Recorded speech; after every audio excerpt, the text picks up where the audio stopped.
If you're not a believer, then you can skip this, scroll on. Here's what I learned from being on the narrow path with God.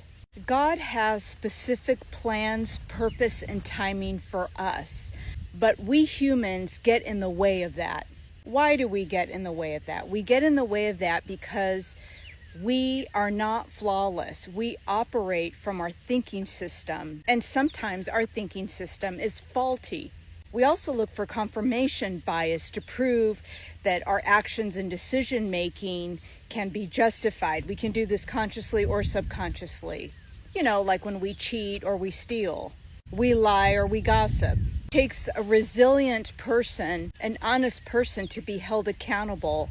The point here is nobody is perfect, and I'm not suggesting that we should strive for perfection. Also know that God's plans are not always revealed to me when I want them to be revealed, neither his purpose at times, and definitely not his timing. And it takes a determined person with a lot of patience, a lot of prayer and contemplation, and being in the Word to have access to the relationship with Heavenly Father. Active prayer is a lot about listening and a lot about worship. So while you're waiting for things to be revealed and the resources to come your way, you have to stop operating from your desires all the time. Just because you have an idea that floats in your mind doesn't mean it's a good one. And just because you feel lonely and you're on dating apps or you're trying desperately to look for a partner doesn't mean you'll get one. In fact, most times you may not be able to find the correct partner because you might not be ready.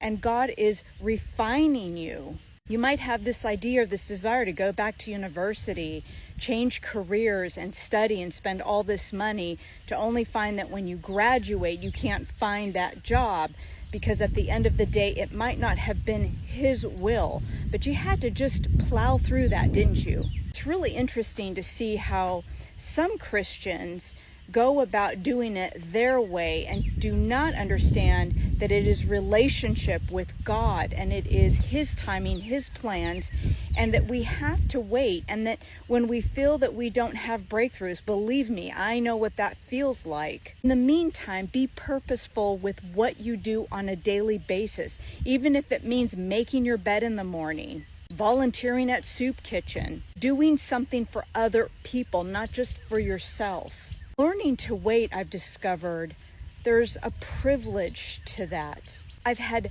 many, many blessings because of my waiting. Did they come out exactly like I thought? No.